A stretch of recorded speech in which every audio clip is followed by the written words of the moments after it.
What is to be a woman? Asking for a country, perhaps the world.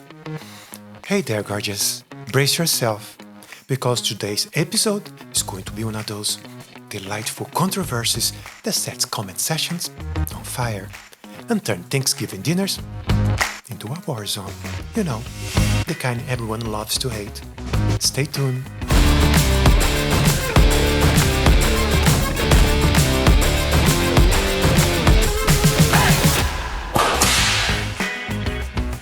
Honey, I'm loving this new blouse I got. Found it on eBay. Anyways. Hola, I am Paula DeMonaco, your friendly neighborhood trans diva, and welcome to my Trans Corner, where fashion meets foundation, eyeline meets existential crisis, and yes, politics tries to crash the party. So, today we're asking the age-old question, what is a woman? What makes a real woman be a woman? Or what is a real woman? Simple question, right? Nope, apparently not anymore. Especially if you're asking the US government under Donald Trump 2.0, the revenge term.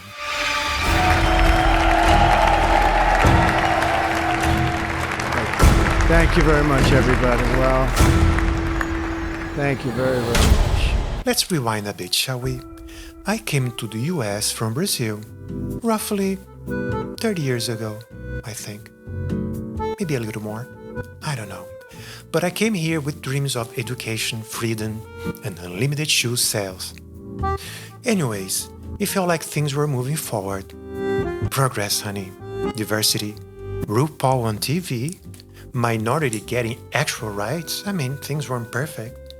But at least we're heading in the right direction. But then, the nightmare. 2016 happened. Trump won. From this day forward, it's going to be only America first. Fast forward 4 years later, and he's back. The golden age of America begins right now. His latest encore includes a bold little executive order that says, essentially, only two sexes exist, male and female, assigned at birth, and that's that. Tough luck. I signed an order making it the official policy of the United States government that there are only two genders, male and female. Well, okay then. Guess the rest of us are just holograms or something. Am I a hologram? Let's pause. I'm not here to do a full political takedown on Trump. You take so long and have lip gloss to apply and outfits to plan. But when politicians start messing with people's existence, yeah, we got a huge problem. And this new policy, it's not just erasing identities, it's trying to unwrite lives. This idea that gender is only what's between your legs at birth, honey, that's not science. That's just like laziness. Mind and body are not always synced up. Ever heard of a little thing called consciousness? Or reality? Or empathy? Think about it. Not all women wear pink or like rom-coms, even though they're fun. I like rom-coms. Some are tough, loud, messy, and wear boots. Still women. In their mind, they see themselves as women. Same with men. Some are soft, artistic, gentle. Still men. Gender identity lives in the mind and soul, not in your pants. Even though pants matter.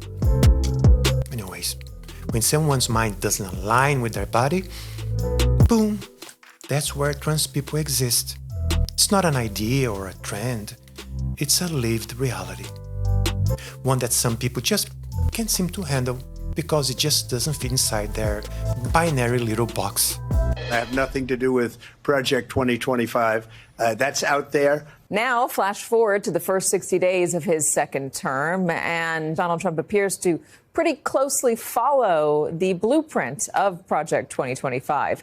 From erasing DEI initiatives to dismantling the education department and fundamentally overhauling the federal government. Now let's get into the Project 2025, shall we? If you haven't heard of it, It's basically a conservative playbook that Trump and his crew are following like it's a TikTok dance tutorial. It's all about rolling back rights, especially for the LGBTQ plus folks. They're pushing for laws that say teachers cannot use chosen pronouns and that government can only recognize you by the gender on your birth certificate. So much for small government. And let me say this louder for the people in the back. Trans folks make up 2% of the population. 2%. Why are people losing their minds over this? Are we really scaring our heels and hormone patches? The truth is, a lot of this outrage isn't about logic. It's about ego. People don't like their beliefs being challenged, even when it doesn't affect them at all. They scream, "Protect woman!" From what exactly? Trans woman? Sis, please. We're not your threat. We are your sisters, your co-workers, your neighbors. We just want to live. There are so many comments on the internet from the conservative people.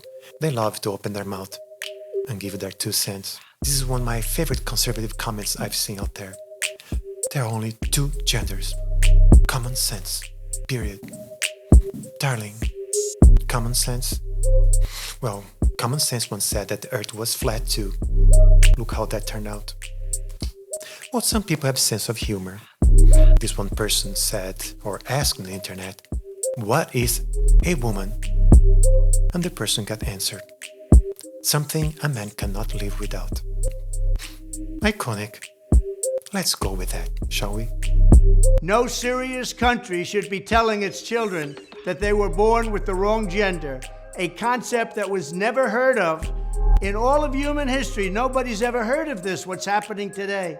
Some individuals may experience what's known as gender dysphoria. This is where one's gender is unrelated to one's biological sex. So there's a mismatch between one's sex and one's gender. In simple terms, most cases of gender dysphoria work like this. One may be born with one biological sex, but their brain is more like the opposite sex. Sadly, these differences in gender have been misunderstood both inside and outside of the scientific community. So yeah, this is a touchy subject, but it is also a human one. And if America is truly the land of the free, then let us be free. Free to be who we are, free to live in truth, free to wear fabulous lashes and demand legal recognition. Anyway, that's enough fire for one blog, right? If you made this far, give yourself a hug, grab a snack, and maybe light a candle in honor of common sense. Now I want to hear from you. Have you ever faced gender identity discrimination? Got a rant about politicians trying to control how we speak or who we are? Drop it in the comments. Yes, I read them all, even the spice ones. If you like this video, go ahead and smash that like button, hit subscribe, and turn on notifications so you don't miss a single fabulous rant. And remember, stay gorgeous, stay loud, and don't ever let anyone tell you who you are. That's your job, baby. And you do it best. Love always. See you next time.